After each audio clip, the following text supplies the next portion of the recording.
오늘 저는 복음은 역전의 기적, 그런 제목으로 하나님의 말씀을 증거하겠습니다. 마가복음을 읽을 때마다 하나님께서는 실패자를 어떻게 쓰시는가, 낙오자를 어떻게 사용하시는가, 패배자를 어떻게 역전시키셔서 복음의 일꾼으로 사용하시는가, 이런 부분들을 만나게 되죠. 조금 전에 우리는 동영상을 봤습니다. 내 인생의 황금기는 30대에 많은 기업을 거느린 것이 아니었고 실패자가 되어 오히려 기도원에서 광야 같은 생활 3년 할 때가 내 인생의 황금기였다 그랬습니다.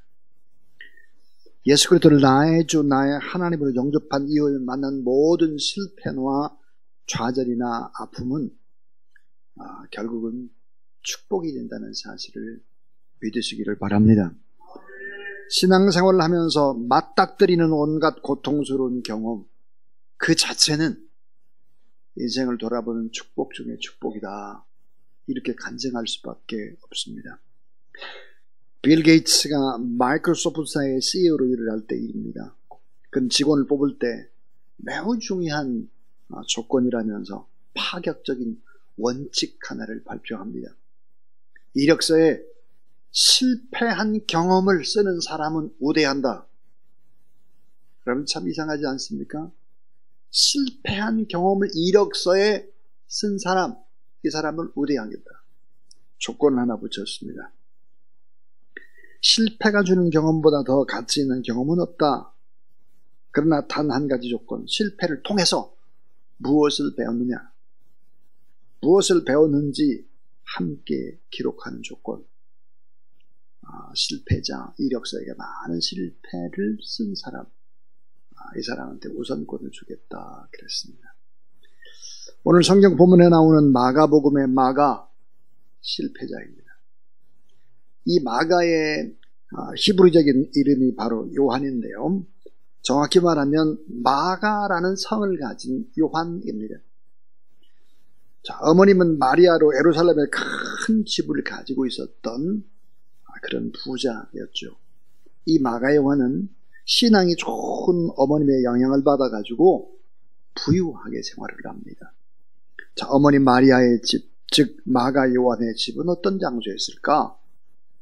이 장소는 예수님께 최후의 만찬을 할 때 장소로 사용되기도 했고, 또 제자들의 집합 장소였고, 오순절 이 제자들이 마가의 다락방에 모이죠.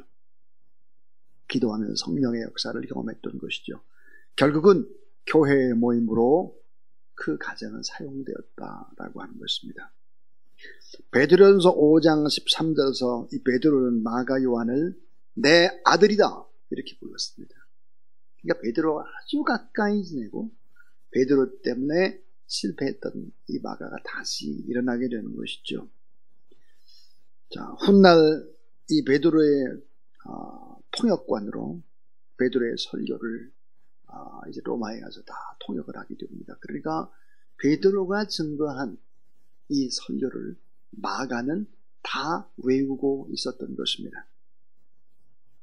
오늘 이 본문 속에서 마가도 실패자고 베드로도 실패자인데 이 실패자를 통해서 얼마나 어마어마한 일을 했는가, 이것을 한번 생각해 보려고 합니다. 그 첫 번째, 이 복음은 인간 구원의 기적과 온전한 변화의 기적을 일으킨다 하는 것입니다. 이 복음은 온전한 변화의 기적을 일으킨다. 인간 구원에도 이건 정말 하나님 앞에 기적이지만 사람이 올바로 서고 변화된다라고 하는 것은 너무 큰 기적이죠. 자, 베드로의 실패 역사를 여러분 잘 알 것입니다. 주님께서 잡히시던 밤에 주님을 모른다고 부인하고 그리고 저주하고 맹세까지 했던 실수, 실패자의 고통, 통곡의 울음소리가 베드로의 결정적인 실패를 알려주는 것이죠. 마가의 실패, 안디옥 교회가 파송한 첫 선교사인 바울과 바나바 제1차 전도 여행을 떠날 때 이 마가도 함께 갔죠. 마가는 밤빌리아 버가 지역에서 힘들고 어려우니까 도망을 칩니다. 그리고 예루살렘 집으로 돌아왔어요. 무책임한 실수를 저지른 것이죠. 자, 제2차 전도여행 때 마가를 전도여행에서 데리고 갔냐 말려냐 때문에 바울과 결국은 바나바는 다툼을 일으키고 전도팀은 하나에서 두 개로 나눠지게 되는 것입니다. 실패자 때문이죠. 자, 그러나 시간이 흘러갔습니다. 자, 마가의 실패, 베드로의 실패, 이 실패자들은 어떻게 하나님 앞에 쓰임을 받을까? 훗날 사도 바울은 디모데후서에서 마가가 보고 싶다. 마가는 나의 일에 유익한 자다. 이렇게 이야기를 하고 있습니다. 마지막에 너무 아름다운 기적, 역전의 기적, 거룩한 변화, 실패자를 통해서 일하시는 주님의 능력과 주님의 사랑이 담겨져 있죠. 자, 로마의 감옥에 갇힌 바울은 골로새서를 씁니다. 그러면서 바울은 자신을 대신해서 마가 요한이 골로새 교회로 갔으면 좋겠다. 골로새 교회로 마가 요한을 파송하기도 합니다. 마가 요한은 베드로의 아들처럼 복음의 사람이 됩니다. 마가 요한과 베드로는 여러분 잘 아는 대로 그 뜨거운 열정과 주님에 대한 사랑과 성령의 능력과 권능을 품고 로마로 가게 되고, 로마에서 베드로는 설교를 하게 되는데 마가가 통역을 하는 것입니다. 마가는 많은 베드로의 설교와 베드로의 모든 삶들을 다 알고 있고, 베드로가 3년 동안이나 예수 그리스도와 함께했던 모든 행적들, 경험들, 그런 이야기들, 간증들을 수없이 들었던 것이죠. 마가복음, 결국은 이 마가 요한에 의해서 성령의 역사로 마가복음이 기록되는 것입니다. 그런데 사람들은 이 마가복음의 중요성을 잘 모릅니다. 그냥 교회만 다니는 거예요. 대부분이 그래요. 자, 이 마가복음은 사복음서 가운데 마태, 마가, 누가, 요한복음 가운데 마가복음은 가장 먼저 기록되는 것입니다. 사람들이 어떻게 생각하죠? 마태복음이 제일 먼저 기록된다. 아마 그렇지 않아요. 마가복음입니다. 그러므로 이 사복음서 중에 마가복음을 원복음이다. 원복음. 또 오리지널 복음서다. 최초의 사복음서다. 그렇게 말을 합니다. 자, 여러분, 가장 먼저 쓰여진 이 복음서 마가복음은 왜 그토록 중요할까? 자, 이 마가복음 661구절로 되어 있는데요. 이 마가복음에 있는 그 내용을 그대로 옮겨 쓴 것이 마태복음의 90% 정도입니다. 90%. 이걸 다 따져보면. 누가복음은 한 40% 정도 되고요. 마가복음이 661구절로 되어 있는데 그 중에 600구절이 마태복음과 누가복음에 그대로 다 들어가 있다라고 하는 것이죠. 그러니까 이 마가복음이 얼마나 최초로 복음서 중에 기록됐고, 이 마가복음을 토대로 얼마나 많은 사람들이 인용을 하고 또 성령의 역사를 따라서 성경이 기록되는가라고 하는 것을 우리는 알아야 한다는 것이죠. 특별히 이 마가복음은 선교적인 복음입니다. 선교적인 복음의 기적을 기록하죠. 자, 유대인들을 위해 쓴 것이 아니라 이방인들을 위해 쓰여진 것입니다. 로마인들을 위해 쓰여졌죠. 그런데 우리가 생각해 봐야 될 것은 로마인들만 위해서 쓰여진 것은 아닙니다. 로마에 거주하는 수많은 여러 나라의 사람들, 그들을 위해 사용되어졌죠. 마가복음의 기록 장소는 로마였고, 중요한 주제가 뭘까? 중요한 주제가 따라하세요. 고난받는 종 예수 그리스도. 자, 고난의 종 예수 그리스도가 주제입니다. 자, 예수 그리스도의 속죄의 죽음을 통한 구원이 주제다 하는 거죠. 그러니까 두 실패자가 하나님 앞에 얼마나 위대하게 쓰임을 받고, 복음을 위해서 쓰임을 받고, 또 전 세계의 수많은 사람들에게 복음이 증거되도록 얼마나 귀한 역할들을 했는가 하는 것입니다. 그래서 이 마가복음이라고 하는 것은 사실은 인간의 구원의 기적과 온전한 변화의 기적, 실패자를 쓰시는 하나님의 역사, 그런 역사다, 이렇게 말할 수 있을 것입니다. 자, 두 번째, 이 복음은 예수님이 메시아이심을 믿고 신앙으로 고백하는 기적입니다. 이 복음은 예수님이 메시아이심을 믿고, 메시아, 그리스도이심을 믿는 거죠. 그리고 그것을 우리의 신앙으로 고백하는 기적입니다. 그 어느 복음서보다도 예수 그리스도에 대한 신앙의 고백이 많이 기록되어 있습니다. 자, 아브라함의 하나님, 이삭의 하나님, 야곱의 하나님이 나의 하나님이 된다. 하나님의 아들 예수 그리스도가 왕이요 제사장이요 또 선지자이다. 예수님이 정말로 내 삶의 주인이고 나의 왕이고 나의 목자고 예수님이 내 인생의 주인이다. 이런 신앙의 고백은 너무 중요한 것입니다. 자, 여러분, 마태복음이 가르치는 교육서라고 한다면, 유대인들에게 잘 가르치는 교육서라고 한다면 마가복음은 교육서가 아닙니다. 아는 것을 어떻게 행동할 것인가 하는 거예요. 그 행동하는데 예수 그리스도의 고난, 그 고난에 얼마나 동참했는가, 삶이 있는가, 이런 거를 얘기하는 거예요. 자, 여러분, 마가복음 1장 1절, 우리는 하나님의 아들 예수 그리스도의 복음의 시작이다 그랬습니다. 하나님의 아들 그랬습니다. 또 마가복음 1장 11절입니까? 하늘로부터 소리가 나기를 너는 내 사랑하는 아들이라 내가 너를 기뻐하노라 하시더라. 내 사랑하는 아들이다. 누가 말했나? 하나님이 말씀하셨어요. 자, 너는 내 사랑하는 아들이다. 하나님이 이렇게 말씀을 하셨어요. 오늘 이 아침에 내가 사랑하는 아들, 내가 사랑하는 딸 누구 이런 음성을 늘 듣는 여러분 되길 바랍니다. 마가복음 9장 7절에 보면은 변화산이에요. 제자들이 변화산상에서 다시 음성을 듣습니다. 어떻게 음성을 듣나? 마침 구름이 와서 그들을 덮으며 구름 속에 소리가 나되 이는 내 사랑하는 아들이니 너는 그의 말을 들으라 하는지라. 여기도 사랑하는 아들이에요. 그러니까 하나님께서도 사랑하는 아들이다. 또 제자들도 사랑하는 아들이라는 음성을 변화산에서 듣습니다. 심지어 누가 말하나? 귀신이 말합니다. 귀신. 마가복음 3장 11절에 보면 더러운 귀신 들린들도 어느 때까지 예수를 보며 그 앞에 엎드려 부르짖어 이르되 따라하세요. 당신은 하나님의 아들입니다. 예, 귀신이 알아요. 하나님의 아들인 것을. 예수 그리스도가 하나님의 아들인 것을 귀신이 귀신같이 아는 겁니다. 근데 이거를 모르는 사람들이 있어요. 이걸 모르는 사람들. 예수님이 하나님의 아들이다. 이거를 어떻게 알아야 되겠나 하는 거예요. 심지어 누구도 알았나?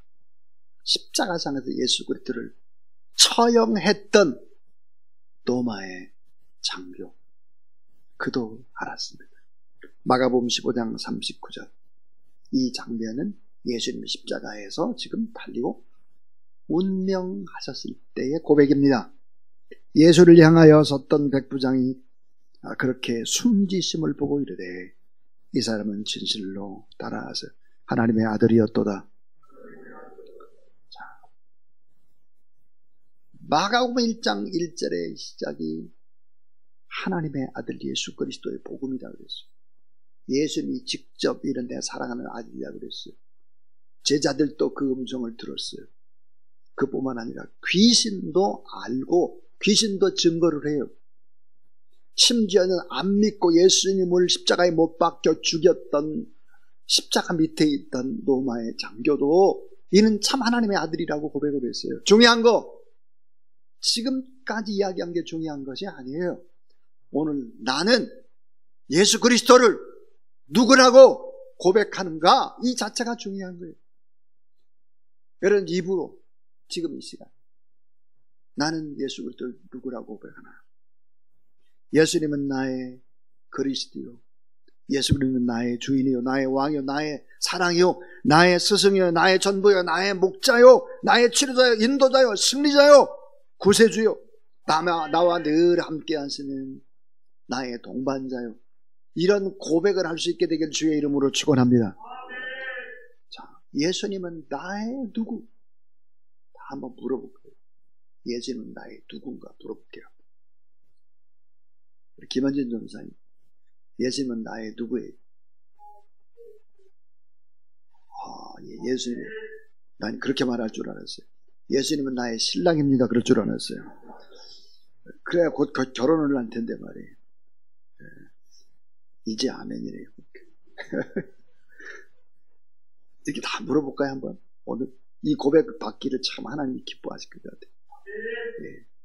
예수님은 나의 구주, 예수님은 나의 신랑 그랬는데, 기롱균 집사님, 예수님은 나의 누구예요?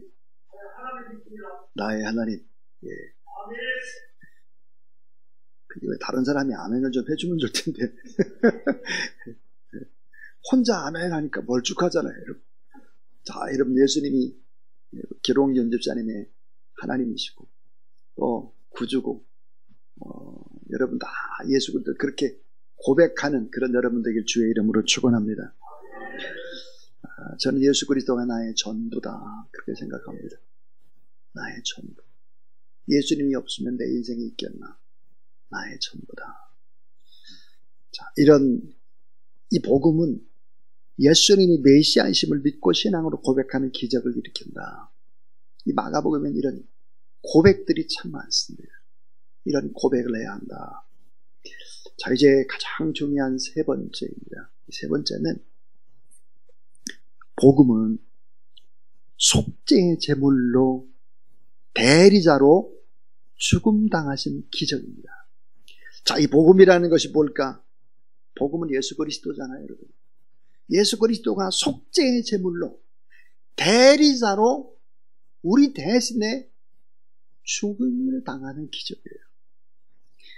자, 예수 그리스도의 죽으심으로 우리가 용서받고 치유받고 또 화목되게 되고 자유를 얻고 구원을 얻게 되고 다 그러죠. 그런데 여러분, 이 마가복음은 16장밖에 되지 않는 가장 작은 복음서 가운데 가장 짧은 복음서입니다. 근데 간결하고 직선적인 문체로 쓰여졌는데 아주 중요한 것이 무엇일까? 마가복음에는 예수님의 순환, 예수님의 죽음, 예수님의 고통을 3분의 1 이상을 다루고 있습니다. 3분의 1. 성경의 3분의 1 정도가 예수님이 속죄의 제물로 죽으셨고, 우리 대신 대리자로 예수님이 죽으셨고, 이 사실을 믿는 자는 구원함을 얻고 실패의 자리에서도 마가처럼 베드로처럼 다시 다 일어설 수 있다. 이렇게 기록을 하고 있는 것이 바로 마가복음입니다. 그러니까 이 마가복음은 어떻게 살고 어떻게 행하셨다라고 하는 예수 그때의 삶의 문제, 행위의 문제를 다루고 있습니다. 자, 예수 그리스도 때문에 많은 고난이 있다면 그것은 축복이다. 예수 그리스도 때문에 만나는 어려움이 있다면 그것은 참고 견디면 그 자체가 축복이다. 제가 설교의 서두에서 이렇게 말했죠. 예수 그리스도를 믿고 난 이후에 만나는 크고 작은 여러 가지의 많은 고난이라고 하는 것은 축복이라는 사실을 믿으시기를 바랍니다. 이렇게 말했어요. 여러분, 고난이 없는데 어떻게 인간이 바뀌어요? 고난이 없는데 어떻게 하나님을 더 간절히 찾을 수가 있어요? 고난이 없는데 어떻게 우리가 주님을 깊이 고난의 주님을 경험해요? 그건 어려워요.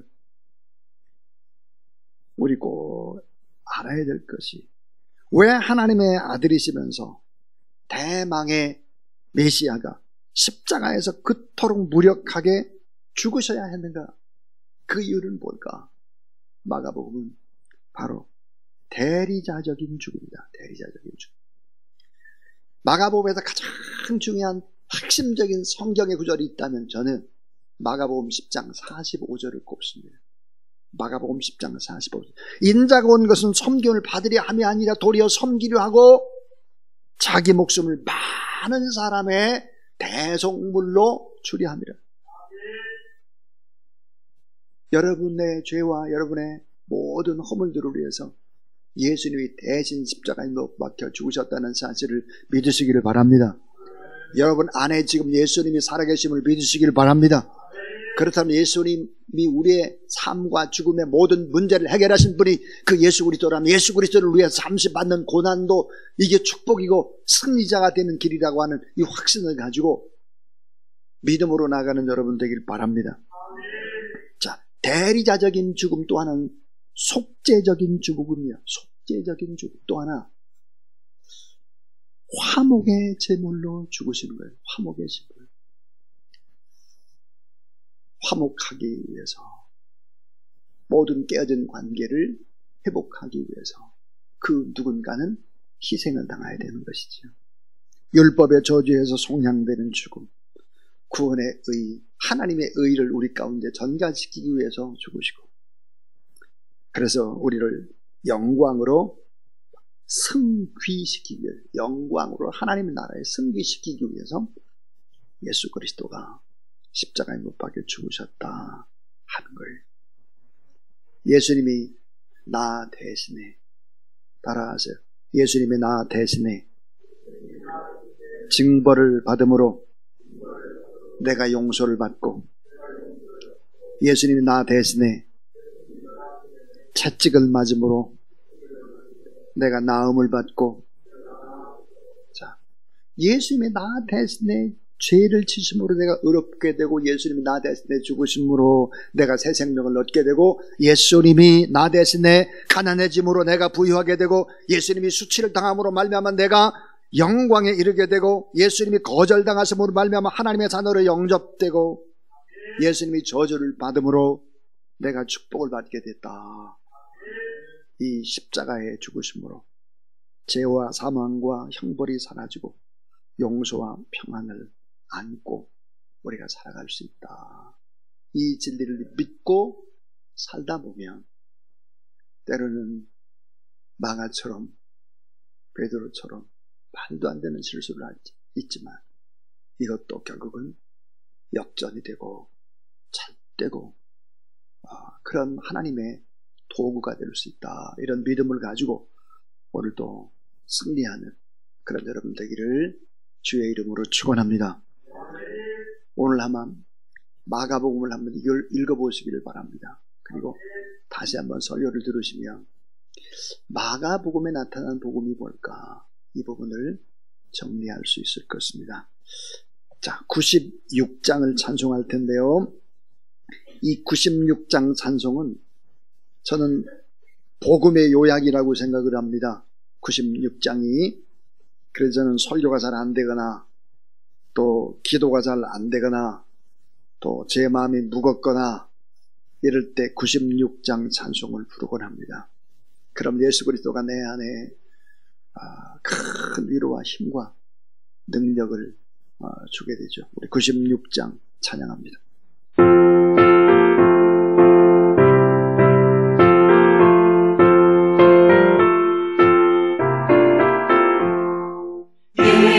예수님은 누구신가?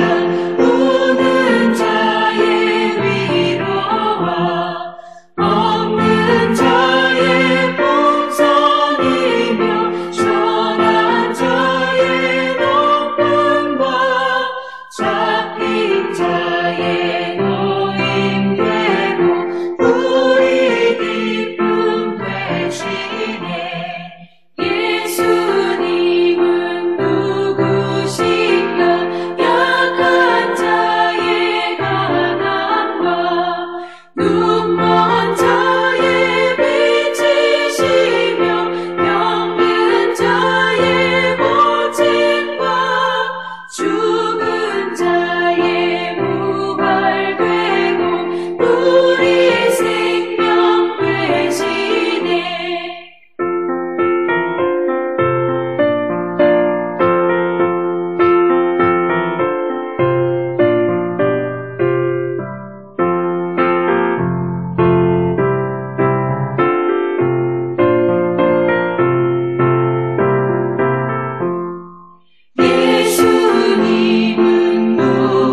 아버지 감사합니다.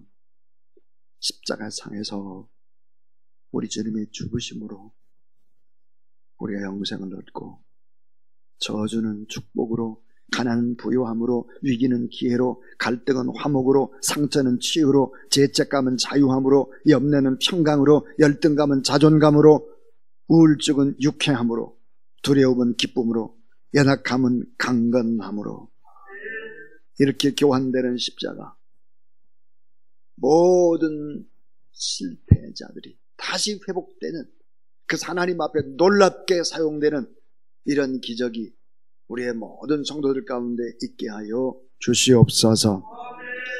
이제는 구주 예수 그리스도의 무한하신 은혜와 하나님의 사랑과 성령의 능력과 권능의 역사하심이 지금 고난과 어려움의 자리에 있다 할지라도 다시 회복하셔서 복되게 베드로와 마가를 사용하고 오늘 이 자리에 우리를 사용하기를 원하는 성부, 성자, 성령 하나님의 역사가 늘 함께 하시기를 간절히 축원하옵나이다. 아멘.